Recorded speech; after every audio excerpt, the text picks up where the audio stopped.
background out? Let me take my How's it background going? out. How do I take my background out? Let's see. I think you go to where it says enhance, Hang on. and yeah, you just click the little circle with a line through it. Got it. All right, there Awesome, you go. awesome. Cool. How are you, my friend, on Good, good, this good. Doing well, beautiful doing well. Thursday? Yeah, Heck yeah, yeah, heck doing yeah. well. Just getting out of I'm work. hoping to get my buddy Seraphim in here because he can help moderate the comment section. He'll just join whenever he's ready. Cool, cool. Um, so yeah, I came from your live just for talking for a little bit. It seems very interesting. Yeah, what's up, Saint Helios? Thank you, buddy. That's Connor. That's Seraphim. He Nice. changed his name. Yes, sir. Awesome. Peace, peace, He said, peace. "I am summoned." Good word. Yeah. All Yeah, so right. yeah, so we'll just do it here, right? And then you can record it. Yes, sir. Yeah, Yes, then sir. that works. Yeah, that's perfect. That way I don't have to do Zoom or figure out what Yeah. my So I was password is. introduced. Sorry, I'm not trying to talk over you. Oh no, go But ahead. I anyways. was just saying I'm not gonna get on Zoom. I'll just stay here. Yep, go ahead, bro. Yeah, sure thing. I thought this will be better than Zoom just because it probably will work out better and it's a little more convenient. Mm-hmm. Um, Absolutely. so I was considering talking about, or not considering, we're here to talk about the perennial philosophy, which is something that I've learned through the lens of syncretism.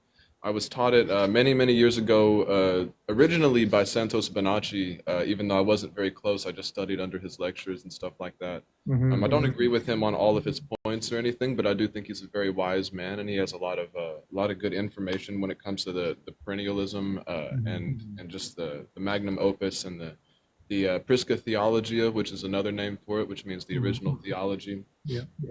And basically, for any viewers who are new and they don't know what that is, the perennial philosophy is basically um, a how would I put it? A universal, um, eternal, and reoccurring truth of of mystical experience, considering like ego dissolution, in the esoteric value, which is exoteric would be what's handed out to the masses. Esoteric is typically what's hidden, what's only allowed for a certain number of people to know, for the people inside, for the people in the know to know it. And basically, it comes from the subjective experience of oneness with all that is, which is Mm-hmm. universal, eternal, and reoccurring, which is where we get the word perennial from. Like a perennial flower is eternal, but it comes back every spring. And this is within all faiths and all traditions. And basically, there's a good amount of words and terms that can all be summed up subjectively in this objectively subjective viewpoint of having an experience of oneness with all that is. These are through different cultures like Samadhi, nirvana, enlightenment, moksha or liberation, union with God. In Islam, I believe it's called Hagiqah, and in which is like a process on Sufism, right, to reaching the absolute. And Mm-hmm. in Judaism, it's called Haskalah, and this also in like Christianity, we would know this as rapture, or many people have begun to use the term Christ consciousness to Yeah. describe these experiences. Yeah, yeah. Beautiful. Thank you so much, man. I did my best on that intro. Epic. No, that was perfect. That was Let's go. perfect. Yeah. Yeah, namaste to everybody. Assalamu alaikum. Peace, peace, peace, peace and love. No, that was a great summary of what the perennial philosophy is. I couldn't have put it better. Um, and obviously we can look at it from the Meister Eckhart, the great Christian mystic, 13th century, said that the theologians quarrel amongst themselves, but the mystics speak the same They language, speak and the it's same language. the Ashe, same ashe. mystical language of oneness, of non-duality, of all is one. And they describe their experiences in various ways in the terminology that you've used in each tradition. Samadhi, Hagiqah means truth, right? The word Fana is more closer to Fana means annihilation of the ego or Okay. ego dissolution. How Fana was that does spelled? Fanaa. Okay. Fana. Yep, Okay. yep, Okay. Fana. Word. Yeah. Yep. So that's what the Sufis will use to describe the annihilation of the ego and an ego dissolution, absorption into the divine reality, experience of the divine reality, knowledge of the divine reality, ma'rifah, that's an Arabic word. Um, and so Samina's asking, can you give some examples? So the idea of the perennial, as he explained so articulately, is that the true experience of oneness with all that is is something that reemerges throughout history, throughout cultures, throughout time and population, and it's the experience that there is only oneness, right? All there is the divine reality manifesting itself as everything that we can see or imagine. Yeah. Just So another thing I would like to touch on, just on that topic, is throughout all religions, throughout all of history, throughout every tradition and every culture, that is the main agreed upon definition of God, is the infinite ground of all reality. That's in Judaism, Christianity, Islam, Hinduism, Sikhism, uh, Sufism, all of them, Taoism, yeah. Taoism, yeah, every single one of them. So, Absolutely, and it's so glaringly blatant mm, in its mystical expression that it's not like we're trying to connect the dots or tie things in that don't tie into each other. They very much describe the same phenomenology, and beyond that, one thing I was talking about earlier is that when we look at the qualitative scientific research into mystical experience and non-duality, right, the scales and measures that are used, also describe everything that all of the mystics and all of the traditions have always described. So it's a uniform description. So it's not like you're trying to tie in different models and make them.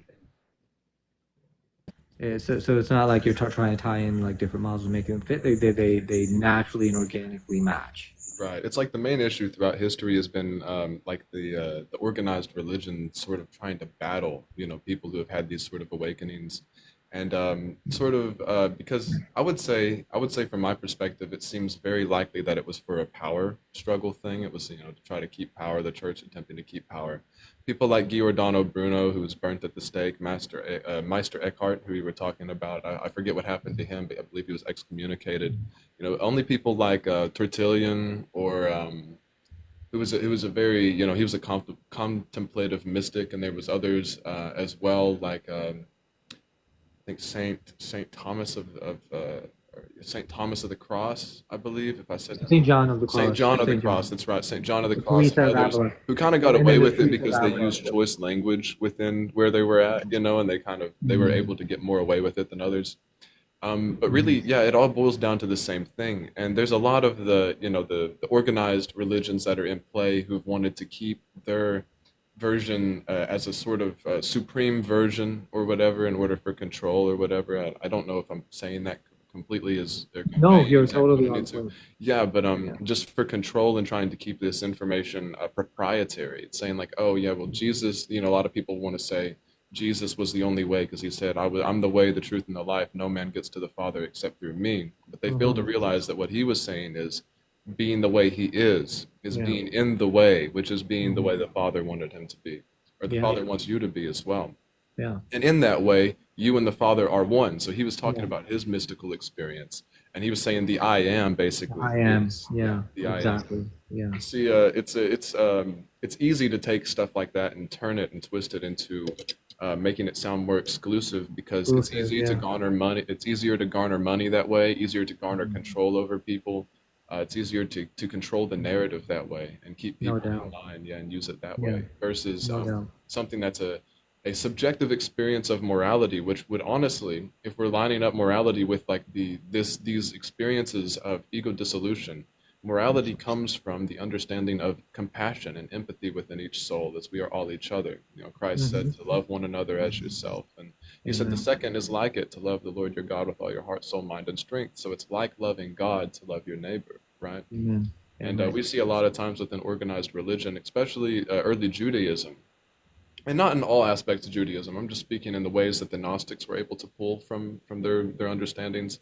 Hmm. It often seemed like like morality had become divorced from compassion and empathy on account of their Creator. And I think this is the reason that Yeshua or Jesus came and said to the Pharisees and a lot of other religious leaders of that time, he said, "You're of your father, the devil." And there's a lot of information and a lot of evidence for understanding that Jesus was part of a mystical sect of Nazarenes, which were called the Essenes. And the Essenes, there's good people who are doing work on this. They did a documentary on veganism and vegetarianism from a spiritual perspective, called Christ-spiracy, which I mean, to each your own on that. You know, I feel like we all Mhm. have our own walk, and nobody's better than one another for whatever we decide to choose to do. But I do think, you know, do no harm is an intense um, moral component of compassion in the Christ consciousness principle, as far Mhm. as you can take that, you know, in your own walk. Mhm. But Mhm. there's a lot of evidence that they were doing. They just got back from like a 4 hour debate here this last week, uh, with all this scholarly evidence to prove that Jesus was in fact an Essene and worked Mhm. with these Essenes who, you know, George W. Carey wrote books on the Christ oil and all these things that came from the Essenes' teachings and their mystical teachings, and they knew about the Christ that lives in you, far before anyone ever came on this earth that was labeled the Christ. So Mhm. yeah, very The interesting. mystical, yeah, the mystical history behind the lineage of what of the environment that Jesus would have grown up in is Hmm. definitely relevant, and I think that that's definitely seen with the Essenes. I think that's interesting. Yeah, no, I mean, I think I definitely agree with your analysis that the dogmatic fundamentalist narrative or control of narrative and the idea to control populations and minds and build an economy around that is definitely real in terms of the history of not just Christianity but also mainstream Islam or religions in general, Yeah. right? And so obviously in Islam there's still a lot of growing up to do. At least with Christianity, you had some reformations and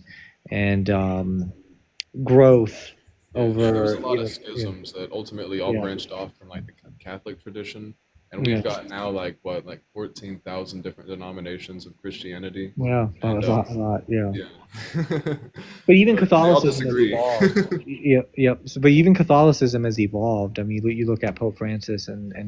and Vatican II Oh yeah. Council and what they kind of declared with regards to salvation and universalism and accepting other faiths as genuine relationships with God, if you will, Yeah. to use There's the the universal that's terms. there's Yeah, something really important to say in regards to that, because Catholic, the original term Catholic, meant something that's a universal thing. universal. Yeah, That's what it means, universal truth. yeah. So yeah, even Alan But in Watts was Islam, quoted saying we should go back to the original Catholic understanding of this, which means universal. You know, something that plays out in all. Yeah. but a lot of the original Universalists and mystics, like you said earlier, were killed at the state, Yeah. killed and for heresy and stuff like that. And similar history in Islam. So somebody like Mansur al-Hallaj would have been killed for blasphemy, and um, John bin Safwan, one of the earliest, was also killed, and his teacher was killed, and so yeah, no, there is a history of persecution and subjugation and silencing.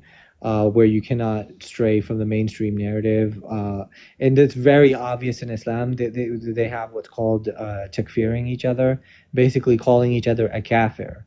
A kafir is like an infidel or a disbeliever, or they have other words for heretic, but essentially you're not Muslim. You know what I mean? You're gonna go to hell if you don't change your beliefs. I've been called a heretic. I've been called Yeah, a realist. I've been yeah, called all kinds of things because of what I believe, or even just my mystical experiences, where I feel like yeah. subjectively God's shown me how He appears in all these other forms. You know, originally Forms. from the formless reality. Yeah. Yeah, So it's yeah. really interesting because I've come to the perennial philosophy from syncretism, or with its Mhm. amalgamation with Yeah, syncretism and its yeah, teachings with syncretism, sure. and these sort of amalgamate in a very beautiful way when it comes to science, and Mhm. science tends to kind of prove these in some instance when we talk about like the subatomic particles that are seen exhibiting the dance of Shiva, which is death and rebirth. They'll pop in and out of existence, you know, within quantum Mhm. physics. It's super cool.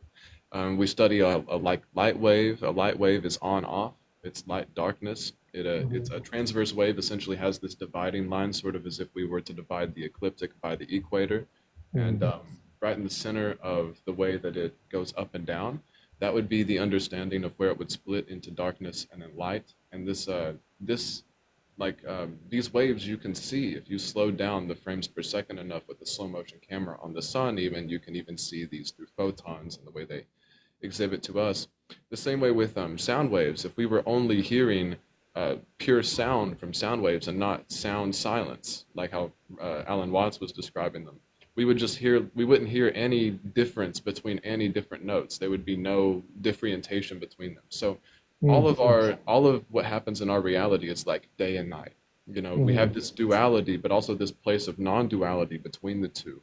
mhm. And and that's why this is so instrumental, because the place in between light and darkness, that's the middle way. That's the middle Yeah, path through that. yeah. That's life itself. That's the Mm, existence. And within something like Christian mysticism, it's even deeper because it would be the tree of life that would have been redeemed from the tree of the knowledge of good and evil by mm, Yeshua in his act. That's a lot of people, if you want to believe Yeshua was truthfully God in the flesh, which I don't always agree with that interpretation, and I think it's beautiful if that worked for you. You know yeah, what I yeah, mean? totally, yeah. And if you want to believe that, there's a lot of evidence that his sacrifice allowed everything to be reconciled in a way to where he says, "Love your enemy as yourself," and we think it far out for him to be a hypocrite and not do the same thing. Yeah, You know, yeah, and when he yeah. did the same thing, that's why he's called the morning star, and that's why Lucifer is also called the morning star, is because they sort of amalgamate into the same a sort of a similar entity or Mhm, one entity, which would be called the Christ. And this Christ is consciousness. It's who you are. It's the mm, nature of who you are. And so in that way, he would have redeemed our fallen nature from disobeying in the first place, and then grace is given freely to all. That's one interpretation. There's another interpretation that that's just the way things were, and originally, and that we sort of came up with these stories to sort of explain how we got there eventually. mhm. Mm. Yeah, the non-dual understanding that I've had of the Christian narrative, starting with the fall and the knowledge of the tree of knowledge of good and evil. The even mainstream Christians have this idea that we were in Adam. I think Paul has that in his letters, that we were in Adam when he sinned, essentially, right? So that is you and I, metaphorically speaking, eating from the tree of knowledge of good and evil and choosing to incarnate or choosing to enter this world. Right. And a So part it's of so it is speaking for previously knowledge is the knowledge of good and of evil, good and evil and death, right? And you duality. shall know death. Yeah. Yeah. So And so that's a choice. So the knowledge of good and evil and death and suffering and the duality and the polarity is a part of that reason we chose to eat from the tree of knowledge of good and evil. But then in our journey and in our midst, we confront the reality, the same reality like the Buddha did, the Four Noble Truths, of suffering, of sickness, of old age, of death, and that's a reality that cannot be escaped once we're here, right? The right. reality is that we're gonna go through these things whether we like it or not. And um, nobody tends to, well, some people, I would say some people can get to a place where they can remember that they chose to incarnate here in the way that they did. mhm, But many people, we don't have that experience. So a lot of times, and one of my awakening moments was asking myself, did I ever choose to be here in the mm, sense of from a Christian perspective? Because I was raised up in a very dogmatic religion. And I had to mm, ask myself, did I ever choose to come here and sort of be held accountable for something that I didn't have a choice of? mm, And that's mm, something, none of us really chose to be here, but this is the knowledge of good and evil according to, any yeah, mystical tradition ever. And so the mm, funny thing was, is I noticed that's why Christ had to, at least within the Christian mystic tradition, that's why Christ had to come and redeem that, is because, we mhm, needed a way to be able to live life safely. Like life could be something mhm. safe and secure. It didn't have to always be a death sentence, or your free will, because you didn't even choose to really have free will, could mess you up to a point where you're separated or rejected from God forever. Yep, yep. So in terms of a redeemer and redemption, I mean, I think that it's an interesting narrative. I'm not sure 100% buy into redemption through an event or a blood sacrifice Right, of the right. sort, See, I don't see because I that's take it that's as where I all find esoteric. that's I look where at it all that's as where esoteric. Yeah. I So got so to the so point where the story from Adam and Eve to the fall, and then to the inescapable reality of death and suffering and good and evil in this world, it leads you to the dark night of the soul, Mhm. right? My God, why have you forsaken me? Or going back to the Father again, please take this cup away from me, because death, suffering, and old age is real. I mean, old age and death is real. All of that's real, right? So we are crucified, right? Jesus says, right. "Take up your cross and follow me." So that's the So, thing is I think I was shown throughout my understanding, and Christspiracy, the movie, sort of expands on this, is that sacrifice was the way of how I don't know if I could put it into the way of the flesh is to sacrifice Hmm. something outside of yourself. It's like, hey, if I sacrifice this animal for my sins, God will forgive me, right? But it says Right. no man can be accountable for the sins of another. Or Another, hey, I yeah. have this being, that I believe sacrificed himself for me and gave his blood for me because blood's Right. needed for forgiveness. For But salvation, it's exactly. essentially when it boils down to taking a scapegoat. You're making a scapegoat out of Yeah. something, and Yeah. you can choose to do that. I believe with Yeshua. I believe that His grace is there for that, but I also believe that the deeper truth, the truth of the 144,000, the truth of the chosen, the truth of the people who have been awakened to this nature within themselves. And I don't believe the 144,000 is a set number. I think it's the number of the Hmm. chakras that are all added up together. But Okay. once you awaken to your true nature, basically, is what I'm saying. You come to the realization that you don't have to crucify him. You can shed your ego, which is really crucifying the part of you that needed to be crucified. Instead of Mm, mm, crucifying mm. Christ, you're taking the ego and you're crucifying the ego or the flesh. You're taking Right. that and you're sacrificing it for the experience of higher With consciousness. higher consciousness, exactly. Yeah. Yeah, that's kind of what it is, right? So the idea is that you are crucified. You're going to go through suffering and death. It's your this is a reality that's inescapable, but it ends not with suffering, right? But Mhm. with my not my will, but thy will as it is in heaven. Right. Right? Actually, there's a cool That part. yeah. You can continue, but there's a cool part of this book I wanted to grab. It's just about a page or so, and I wanted to read it. It's from Ram Dass Be Here Now on this very topic. Hmm. Definitely, definitely, definitely. So, Okay. I had to take so, those so out. yeah. To conclude or to land the plane on this, not my will, but thy will as it is in heaven. Once you surrender to the reality that death and suffering and so on, and it is what it is, and that this is a part of, there's divine wisdom, there's intelligent design, there's a plan, there's a reason, there's a purpose. Uh, when you surrender to the divine reality and in acceptance of the fact that there's death and suffering, that's when you find liberation and peace. Mm.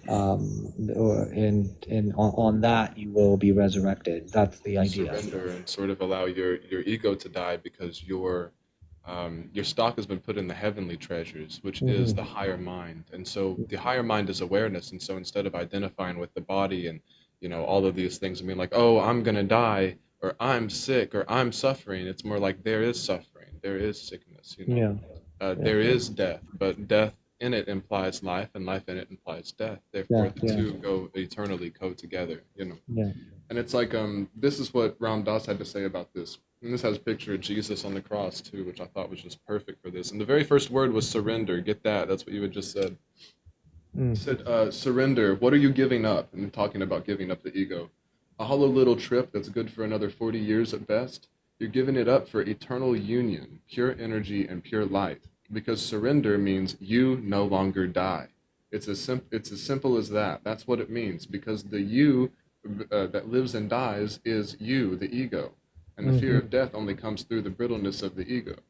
mm, So total surrender, surrender. There's no more you, no more life and death. Yeah, I'm going to die. Wow, dig that. I'm going to live. Wow, dig that. Garbage. mm, Wow. New blossoms on the tree. Wow. Patterns of energy. All patterns of energy. You're part of it all. That's the place. mm. Yeah. Beautiful. Profound. Rest in peace, Ram Dass. Yeah. Absolute Rest in legend. peace, man.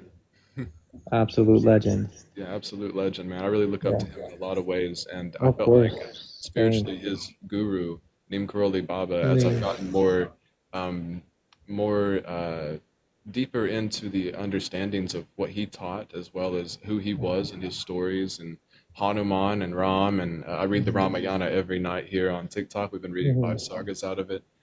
He reached out to me about it probably a year and a half ago, and I've noticed after I found out who he was and a symbol for my innermost being, because he even says you are the guru. There's a place inside you that's this guru, mhm. this light, Of course. and that he didn't need a body for that. And I truly believe that because he speaks to me through synchronicity in all ways, like a deity or like God does, and Yeah. he's just reached out to me and shown me this divine light and all these different ways of expanding on these truths. And there many he's built a relationship with me in that. you know, and I've never felt more divine love or more transcendent love from somebody than Neem Karoli Baba. He's been a Mm. true miracle in my life, and I want to share him with everybody I can. And it definitely shines through Ram Dass as one of his main constituents. It Mm, definitely shines. It's a beautiful story, beautiful relationship, beautiful outcome. absolutely. Um, just definitely a worthy story. I remember Oprah covered him too. That was nice. Oh yeah, I remember that. Um, Yeah. but yeah, this the book Be Here Now and the Hmm. understandings of like the Ramayana and the stories of Neem Karoli Baba, his miracle stories and all that really genuinely set me free and helped show me a lot of these truths of non-duality within my life and helped me ingrain them and integrate them deeper. Integrate them. Yeah, Yeah. integrate them Given your better. experience, this information that's available to us is definitely necessary as a part of the integration process. Yeah. It's like there's a ton of methods to get to these mystical experiences, whether it's some people utilize plant medicine Yeah. or psychedelics. Some Hmm. people utilize things like tantra or sexuality and or life force energy, shakti, Hmm. to have these experiences. Some people they'll chant, you know, La ilaha Hmm. illallah is a good Sufi Hmm. chant. There is no God but God, and that's very Hmm. similar to like the concept of kirtan or the practice of kirtan, which is something we also do Hmm. here on my Very page, which similar. is Yeah. yeah, chanting the holy names of God, whether it be Hare Krishna or Jai Shri Ram or any of these different Or Shiva. Or yeah, Shiva. or Shiva, Om Namah Yeah. Shivaya. Yeah. Yeah, Om Namah Shivaya. I'm more of a Shaivite than a Vaishnava, I feel but that. I I love sort of Vaishnava too. like I said, Anim Curly Baba told me Subek, which means all one, and it's something he said over and over and over again. And his But spirit that's is what really just matters. Yeah. something that yeah, It's all one. It's all one. yeah. So Yeah. there's a lot of these understandings. What's interesting for me is that I haven't heard many of this at all from the Islamic perspective or the Muslim Hmm. perspective, Hmm. other than Rumi, you know, because I Yeah, love yeah, Rumi. yeah. Yeah, yeah, yeah. No, yep. Rumi is the most common one that's probably cited. I would say, yeah. Yeah. His poetry definitely alludes to the non-duality. There is an entire history there in the Muslim tradition of mystics, and there's many of them, right? I could list a bunch of names, but they will be meaningless. But if you don't understand the history of Islam, but there's definitely mystics who have spoken of this experience that go back to Junaid al-Baghdadi, who talked about Fana, the annihilation of the self. There was Ibn al-Arabi, who is my sheikh, if you will. He's known for what's my name, Wahdatul Wujud. He's known for articulating this concept of oneness of being, right? And he's probably the most clear and blatant Sufi mystic who spoke of non-duality. There's Mansur al-Hallaj, who famously claimed an al-haq, that I am the truth or I am reality, and he was killed for it. Um, but some of the other classical theologians, like Ghazali, definitely expounded on this phenomena of experiencing non-duality. Qadir Abdul Jilani, who is more orthodox, he's even written about Fana and Sufism and becoming one with God and one with God's will and what that entails. Um, there's the Ibn Arabi school of thought and all of the teachers that emerged out of that. So Sadruddin al-Qunawi being the most prominent figure, but there being others like Mullah Fanari or Dawud al-Qaisari, who appeared, in Damascus around those times. Jalaluddin Rumi was also from Konya, of that area, and he was a famous Sufi mystic who spoke this language. Right, the idea is that they speak the language of oneness. They declare it openly, with no uncertain terms in terms of what they're saying, and most of them were thought of as heretical. Um, what's interesting about the perennial philosophy in its history, the traditionalist school, a la Rene Renon, Fritjof Schuon, Martin Lings, they were all Muslim. There's only like one perennialist that was Hindu, Ananda Kumaraswamy. The rest of them were Muslim, Yeah, in terms of the I traditional remember hearing school. about I don't recall her name or her yeah. the name you just mentioned, but I remember reading about it just the other day when I was on a video online about the perennial philosophy, about from the Hindu side of things. Ananda Kumara Swami. He Ananda was one of the Kumara. from the traditionalist school, and he was like the only Hindu. But Hinduism is inherently perennialist, right? Right, It was right. perennialism before Well, there's a ton perennialism of was perennial ever. elements to Yeah. all the traditions like that. When it comes to like perennial, as in the cycles of time, if we're going to use that as a definition for the cycles of time, pretty much every single teaching ever falls under this Yeah. blanket category. You can see like in the Greek myths of Persephone and Hades, where Hmm. Persephone is the Mother Earth, and she goes down to Hades for the winter, and that's why all the trees die off, you know, and then she comes back in the spring, and that's why she brings life back to the world. And then in the story of like the Ramayana, which we've been reading every night, Sita Ma is taken away by the demon king Ravana. So Ma, Hmm. which is the Mother Earth, you know, she's taken away by the demon king, and then Rama, the son, has to go and save her and bring her back around. And same thing with Christianity when it comes to the Christ. He is born. If we're taking this astrologically, because um, the astrology, each zodiac constellation is a month. You know, so it's there's Hmm. 12 months, and so Christ would be born around Capricorn, which is the kid goat. 30 days after Capricorn, he is, which is symbolic of the 30 years, because he's baptized by John the Baptist at 30, right? So then he's baptized because it moves from Capricorn into Aquarius, which is known as the baptizer. And then he Hmm. meets the fisherman, which is in Pisces. And this goes the whole way around. I have a video on my YouTube page about it, and it goes all the way around. There's in the summer solstice is the transfiguration, and when it comes back around to December 25th, it's the crucifixion and resurrection, because he's crucified, remains in the tomb for 3 days, and comes back up on the third day.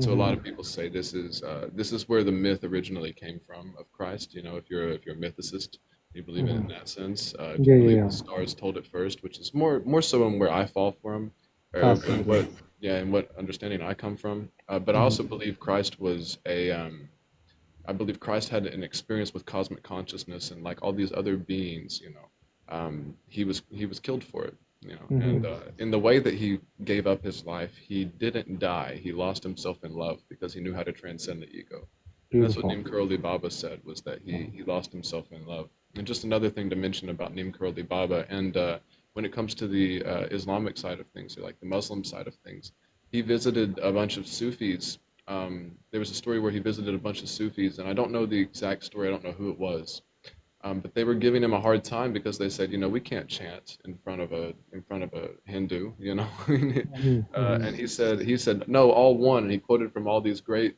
Sufi poets and mystic saints of Islam, Hmm. and eventually they let him stay. And he chanted with them for hours, La ilaha illallah, and ate their prasad, you know, or their the food they had out for it. Hmm. And you know, he always had this air of love about him, no matter what tradition it was, no matter who it was. He completely respected it and gave it his all, and found the best way um, to coexist with people, you know, in love and Hmm. harmony.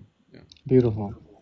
Yeah, the subcontinent, he granted that Hinduism is inherently, as I said, the perennialist perspective, but the Muslims in the subcontinent, the Sufis in the subcontinent, because we talked about like Baghdad and the Middle East and stuff like that, the Sufis that arose in that area that were speaking the language of oneness. But then the subcontinent Sufis definitely, especially being around Hinduism, fully encompassed a lot of them, not all of them, but many of them encompass that the perspective as well. One of the most famous ones being Bulleh Shah, who spoke of unity consciousness in his poetry. Um, but look, the perennial philosophy is there. To me, amongst the Greeks, know that the Oracle of Delphi, know thyself and ye shall know the gods. Yeah. Or the Rig Veda, Ekam Sat Vipraha Bahuda Vedanti, that truth is one, but Yeah. people perceive it differently. Kamsat, Right. that's actually where he got where I'm not, I don't know this for a fact. I'm just saying this because this is where I suspect that probably Neem Karoli Baba got his sub ek from, because I haven't found that yet in the Vedas, other than, you know, him paraphrasing Ekam Sat, which Yeah, is what you're truth talking is about. one. Is one, but Yeah, expressed differently between differently. everyone. Yeah. No, it calls That's God one also as well in in ancient Upanishads. Egypt too. He's Yeah. one without another. It definitely declares in the Upanishads as well. Oh yeah. But this is so the word ekam is definitely used in a few places. Hmm.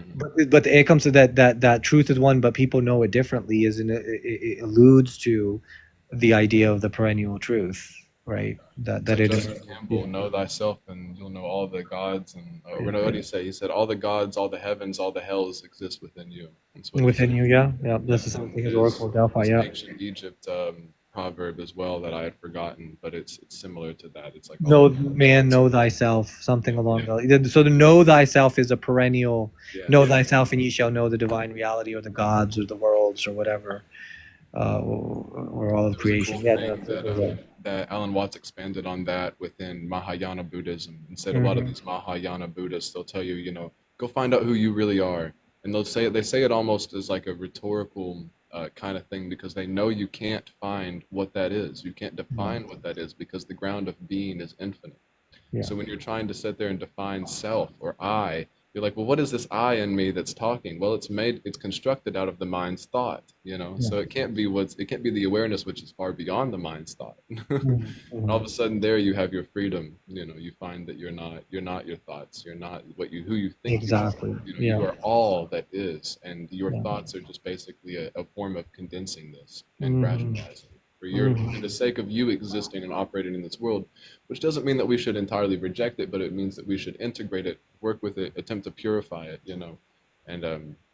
and balance it out because unbalanced egos are that's when we get into problems where people uh, want to harm others in order to live their life here and stuff like that. And even books, texts like the Bhagavad Gita expand on this and say that harm is really only justifiable if there's innocence involved, and it's something that you're protecting or you're defending. And basically, he says that God in that instance will interact that violent or will act out that violence through you without you having any kind of egoic say in it. It'll be something that's Hmm. pure because if you're defending something like an innocent child, say someone wanted to come and harm an innocent child, and you're defending that child, that's God acting that through you.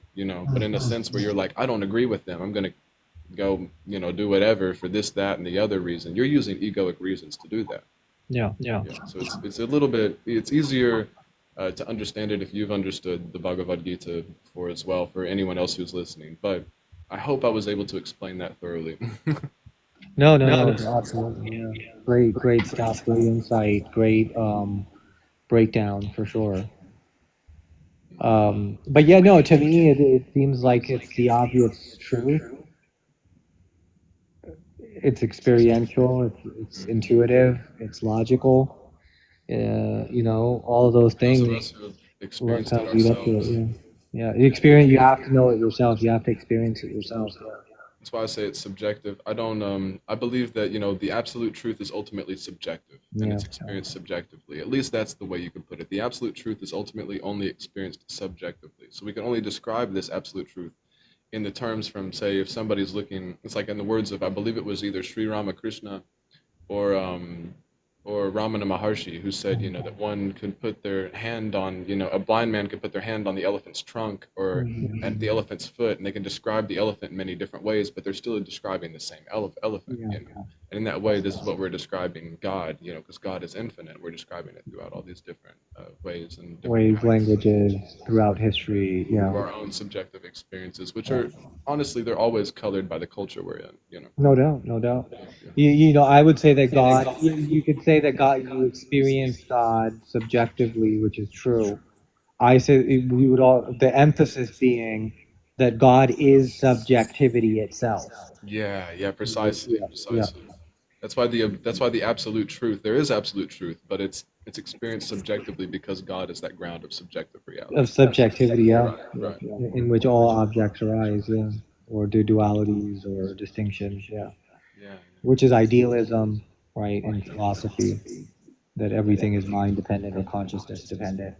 yeah. Right, So, right. The experience and the experiencer are one. yeah, That's a yeah. deep teaching behind non-duality and the ultimate experiencing the ultimate reality as self.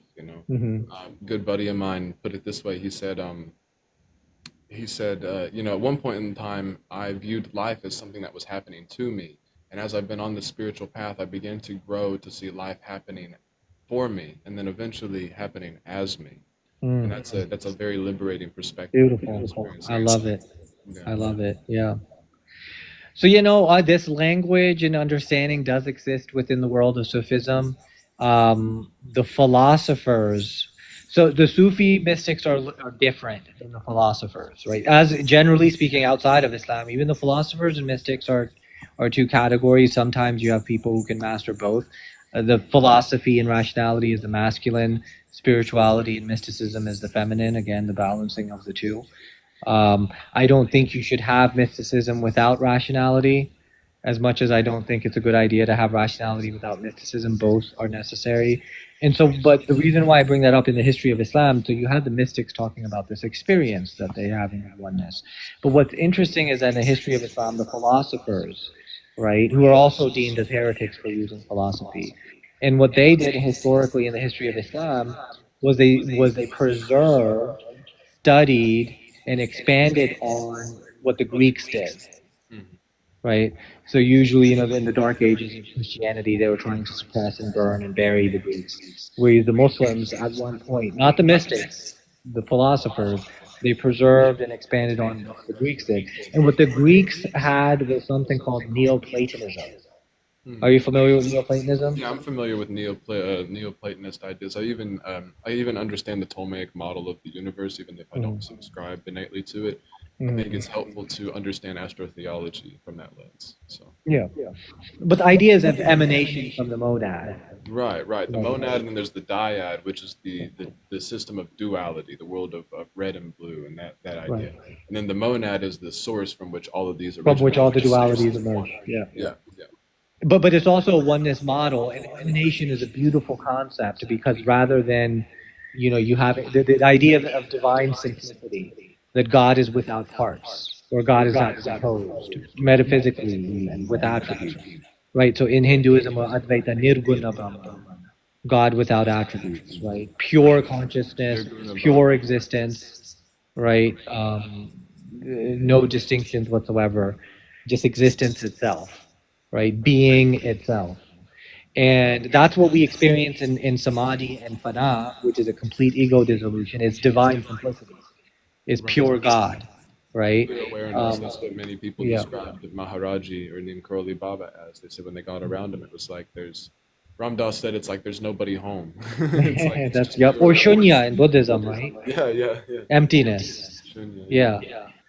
So that's the monad. That's what divine simplicity is. What the philosophers came at it from the angle that if you have a composite God, you have a contingent God, and therefore he can't be God because he's limited, or God is limited because you're limiting him to parts, and being composed. That all of these parts, when put together, is what make up God, or the totality of the universe. This is why the mystics and the philosophers reject pantheism, Right. because it limits God to the universe, whereas God is infinite and unlimited, So right? there is Boundless, also some understandings of pantheism where God is the universe and also that which is beyond the universe. beyond Yeah, panentheism. it's, in the Yeah. same sense, it's like yeah, panentheism more or less, Mhm. but it can also be understood from the realm of pantheism because in the sense of like uh, Dvaita or traditions within Hinduism, which are dual traditions within Hinduism, they often speak of um, they often speak of what was I saying? In regard to like Shiva, they'll assign Shiva to the realm of ignorance, Mm. and Vishnu to the realm of like uh, I believe goodness, or maybe passion, and then Brahma is goodness, or it's Brahma is passion and Vishnu is goodness. But either way, Shiva is Sattva, usually Rajas, and Tamas, the three gunas. yeah, Yeah. yeah, the three gunas. And so Yeah. Shiva is typically assigned as over ignorance, but it doesn't mean that Shiva is over the ignorant. It means that he transcends the realm of ignorance. So many people will actually pray to Shiva and they'll worship Shiva to escape that ignorance in their Yeah. life.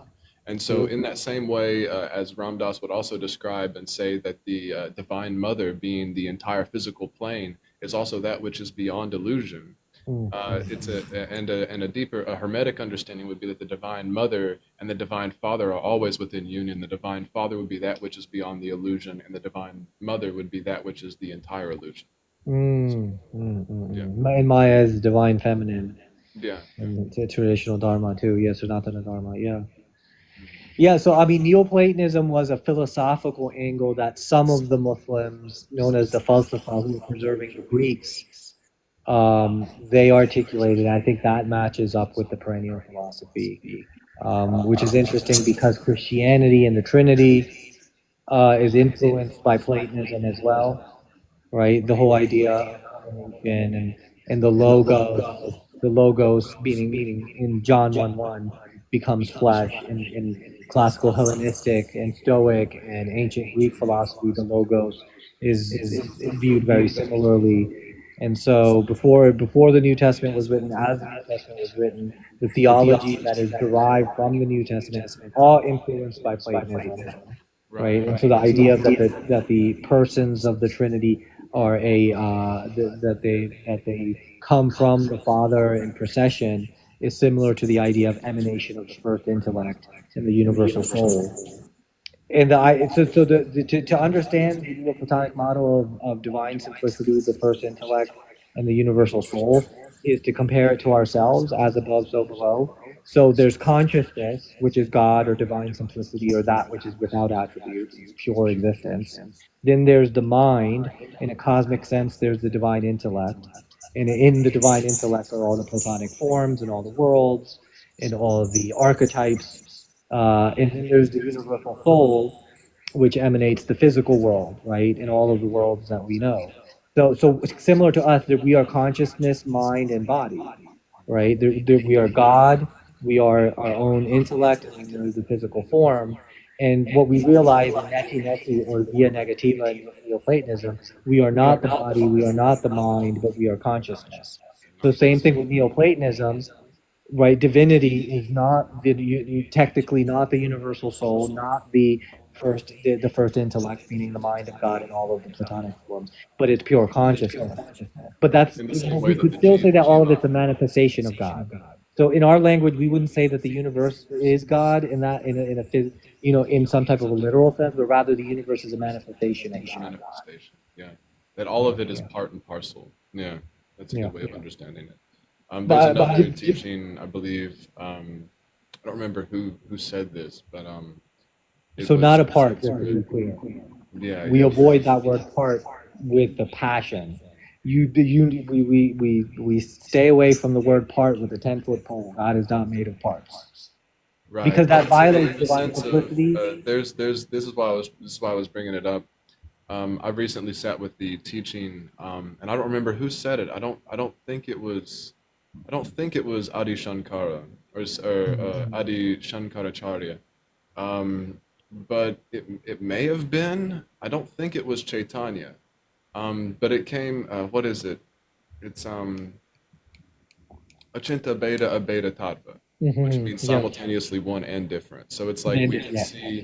we can see God as like this beautiful stained glass painting, and you could see each individual part of the stained glass painting, and you could do that. But the Yeah, idea is that the whole stained glass painting together is the big picture. You know, that's the yeah. body of Christ or Krishna or Allah, which could mean all is, all that is. All You of know, yeah, yeah, yeah.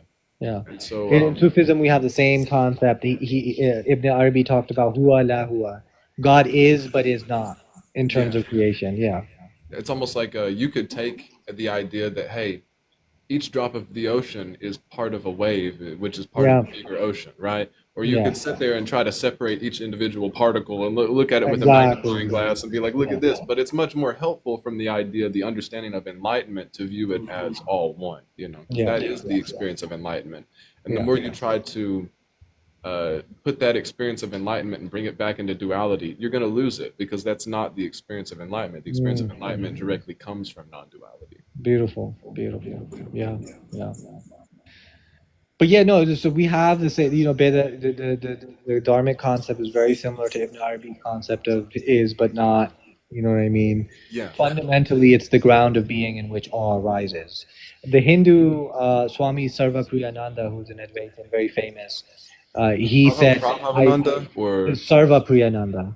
okay, okay. He's a philosopher, and he's a one of the greatest Hindu philosopher of our time. I would consider him.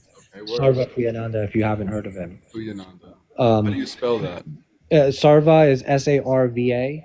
I got that part. Priya is Priya, Okay. and then Ananda. Priyananda. Okay, Priyananda. Sarva I've heard of Priya him. I've heard Ananda. of him. Right. Yeah, yeah. Yeah. Okay. But he says, I do not say that everything is God. I say that God only is. Yeah. Right? Because we're not to confuse the illusion with the consciousness in which the illusion emerges. Right. You can find God within all things. It Yes. doesn't mean that the illusion is the manifestation. It's The like manifestation, the it's like form, the lower ego. frequency light becomes Yeah. matter, higher frequency matter becomes light. So Yeah. yeah, Exactly. absolutely. So, yeah, so non-duality or oneness or divine simplicity are all maintained in that model, Mm-hmm. and we don't make God composed of parts, and everything is still there's only God, right? Yeah. Only God is. There's nothing else. Yeah. So those words specifically.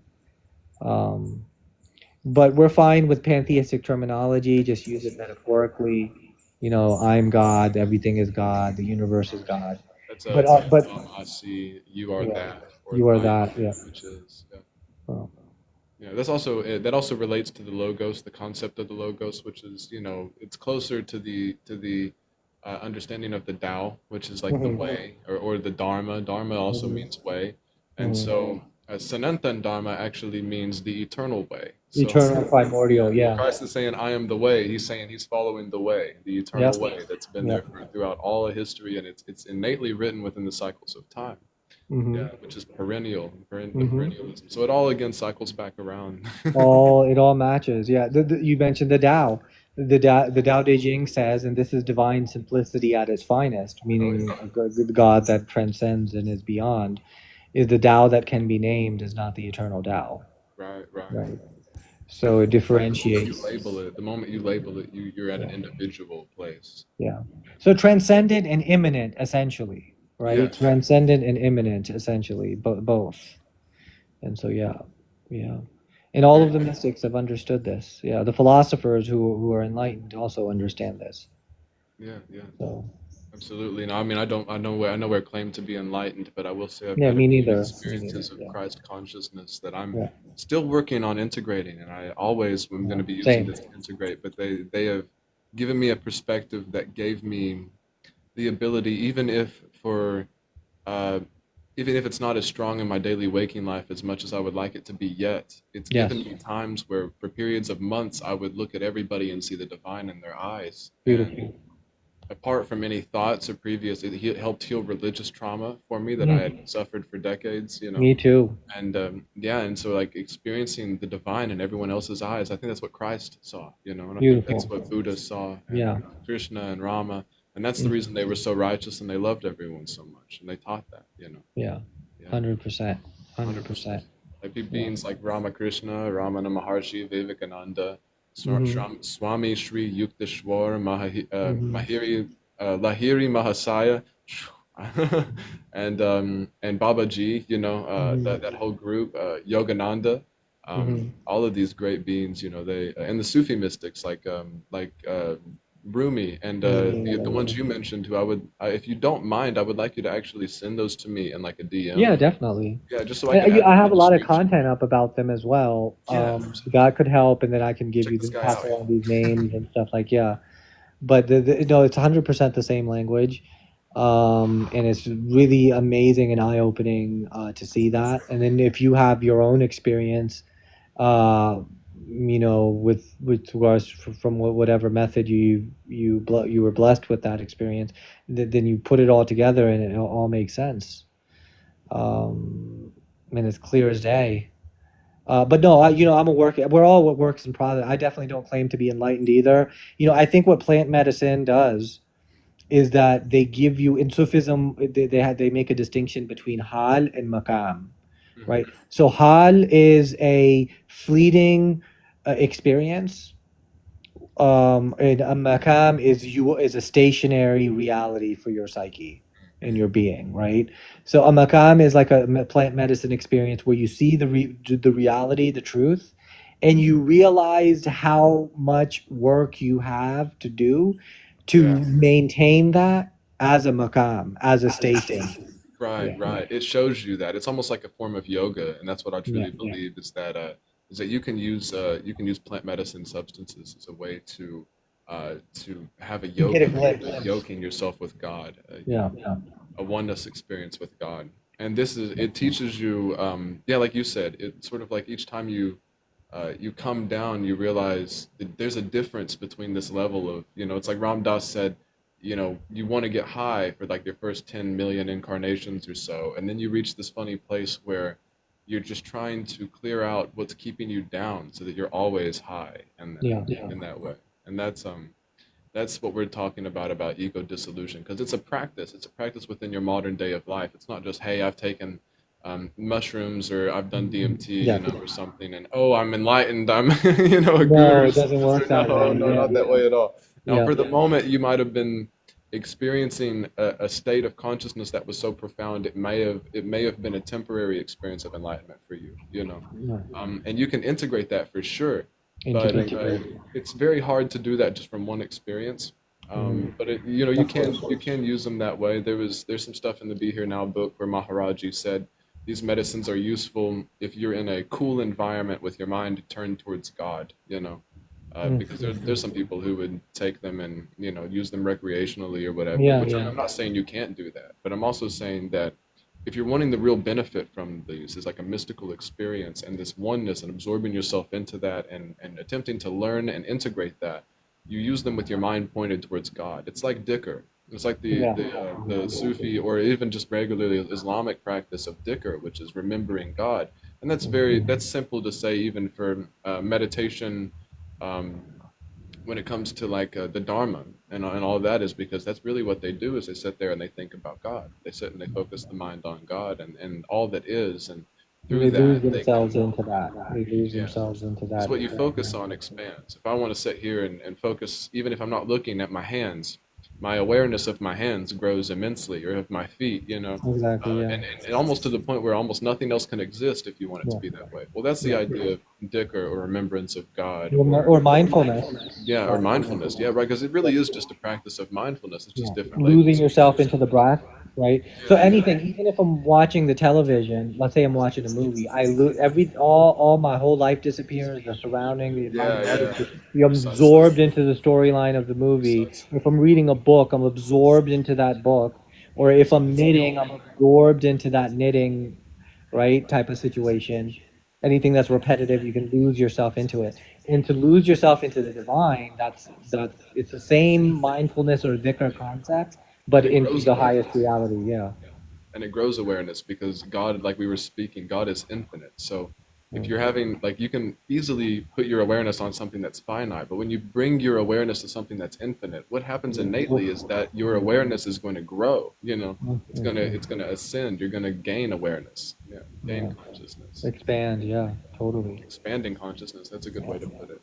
Yeah. Yeah, absolutely. So what one of the last things that I'll say, and you use the word integrate a lot, which is important Yeah. because mystical experience, the idea of mysticism isn't to chase mystical and magical experiences, right? Right. It's the Embodiment. thirst to know the truth and to be at peace with it, right? Um, or to be in peace as a result of it.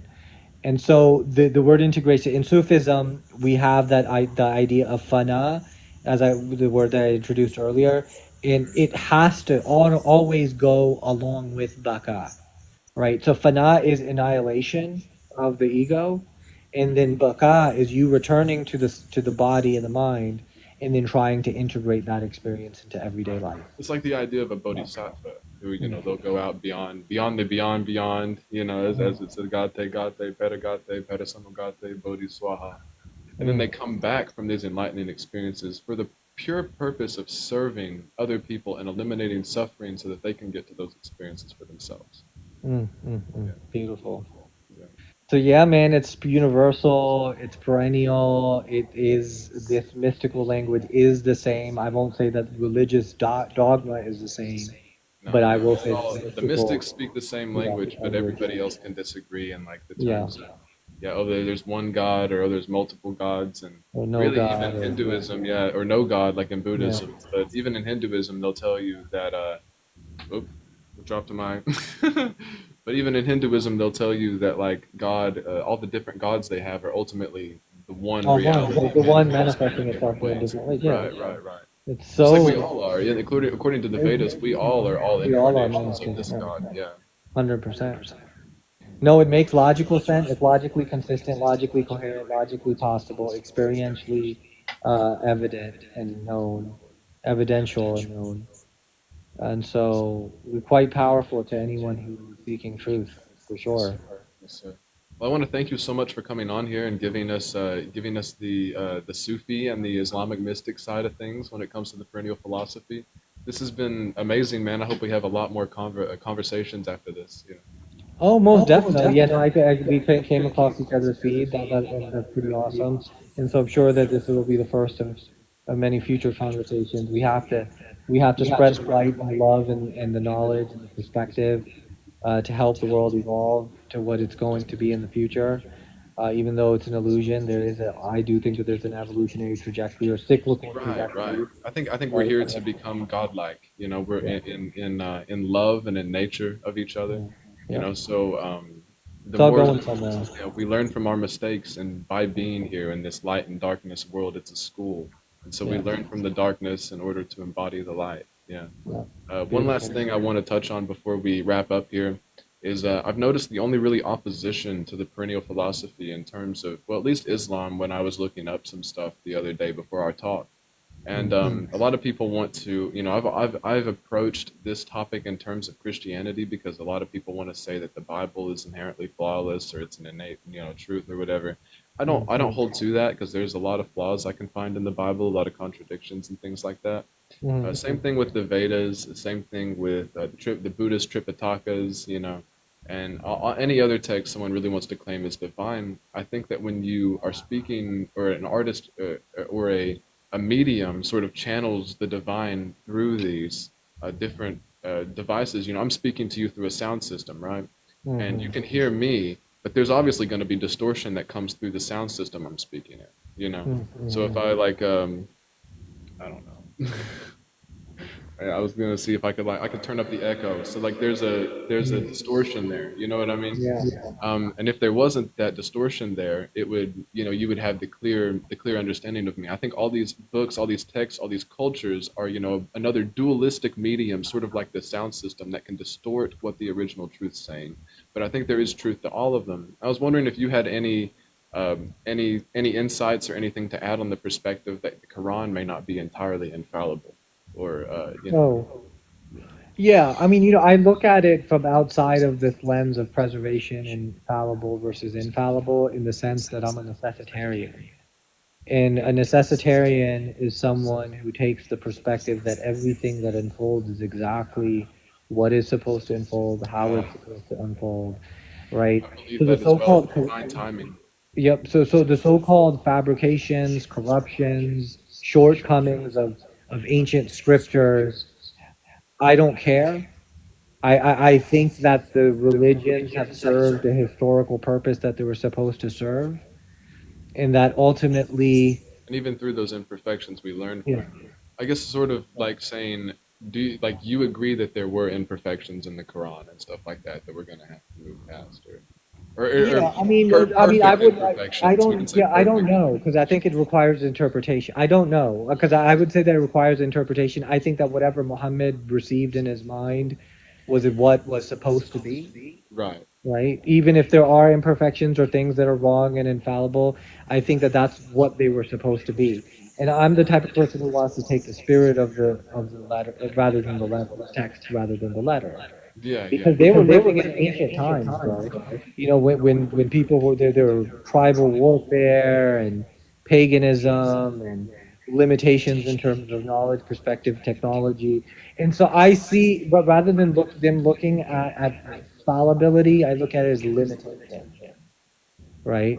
Yeah. But everything that's unfolded is exactly what's supposed to unfold, including those limitations is what I'll Right, use. that's what I believe too. That's what Yeah. I believe too. There's certain elements, that I think to the Bible that were colored by the culture that they were living in. A lot of Yeah. things that I think were added in the Bible, especially in the Old Testament, to try to justify things that they Yeah. wanted to do. Because there Yeah. are a lot of instances where righteousness or the concept of morality and compassion are just Can be completely questioned. divorced from what we're finding in Yeah, the I know. text. Yeah, I know. yeah. And I No, think that's that, definitely. I would agree with you. That's the case with yeah, Islamic history, yeah, with certain actions of the Prophet, certain statements in the Quran. You would expect those in seventh century Arabia, but not in today's world, a and you perfectly have to see imperfect beyond it. medium. Yeah. Yeah. So yeah, I would agree with you that there are those quote unquote limitations with ancient religions in general, including Islam. Yes. Right. I think that's they're found in all of them. The Yeah. moment we take the moment we take doctrine over something like a mystical experience of like a true mystical experience with the divine, you Mm. cheapen it because originally that dogma came from a mystical experience. Like we're gonna say that. Even if like Rumi and all these other people you mentioned had these mystical experiences within Islam and Sufism and all that, of course, Muhammad, in at least in the terms of Islam and as a whole, he had the first mystical experience with the angel Gabriel. Hmm. In that Divine narrative, yeah. stuff. Yeah, yeah, Yeah, but there was there was a lot of wisdom that came from him. Satan is your open enemy. Do good, treat your parents well. All of the basic virtues that you would think that human beings would want to strive for definitely emerge within his teachings. But obviously, there's controversy because of cultural and historical, given the time and the historical situation. That's kind of how they rolled back then. You know what I mean? Um, but the way that I look at it is that it's supposed to be that way. So, for example, I'm a patriotic American. I love this country, and I look at the founding fathers of America. They did a lot of effed up things, but they did a lot of things that were important. A lot of things that all they of should it be with intention. praised and that we're grateful for. So, Osho was another example. Osho, all kinds of controversies that I would condemn, but so much wisdom and truth came out of that man too. You know what I mean? Absolutely, And absolutely. so it's a mixed bag. It's the yin and yang. It's the Yeah, controversy and the truth of higher morality. You know what I mean? right, right. All wrapped up into one. It's like I like to say that we're all imperfectly perfect, but any Yeah. perfected being had to learn from their mistakes in order to get where they're at, and that's why we're here. Exactly. Yeah, Exactly. And we learn from each. We're all one. It's us learning from ourselves, but we're yeah. learning Iron from each other. sharpening iron always. Yeah, Amen. Yeah. amen. Wow. Yeah. Yeah, man. Oh, bro, this is yeah. No, so well articulated. We're totally on the same page. I Absolutely. think that this is just so obvious in Yeah, yeah. terms of what truth is. Yeah, it's so So obvious yeah, because it's innate within our hearts. It's written on yeah, our hearts, as God yeah, says. Yeah, yeah. yeah. It's My fitra, buddy, Sufism. yeah, Yeah, my buddy Saint Helios said, "Preach it. The original shamanic mystic connection was divine, but a priestly class comes along and creates a doctrine." doctrine. They do. They always have. Yeah, And then they want to control people and control narratives yeah. and populations It's and because the ego gets resources. involved, and it's like, "Oh no, what do I do about the people who aren't doing what I'm doing?"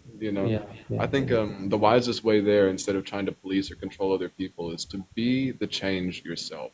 oh, Embody Gandhi. that Yeah, change. Be the example. Be the example yeah, for others. Yeah. yeah. You don't have to save anyone. In fact, you can't save anyone No, else. yeah, They have to save there's no themselves. question. Yeah, Yeah, yeah. absolutely. Cool, man. Yeah, Yeah. this is a great topic, man. This is a great You know, conversation. I'm, I've loved having I'm you on glad here. that you invited me. I appreciate the Yes, invite. sir. I Yes, sir. appreciate the God bless you. conversation. Yeah, Namaskar. Namaskar, absolutely. namaste. God bless you. Peace be with you. Yes, All sir. of the above. God bless you in But, abundance in your spiritual walk, in your family relationships, in your other relationships, financially, in your mystic experiences, and always for the highest good. Ashe, my friend.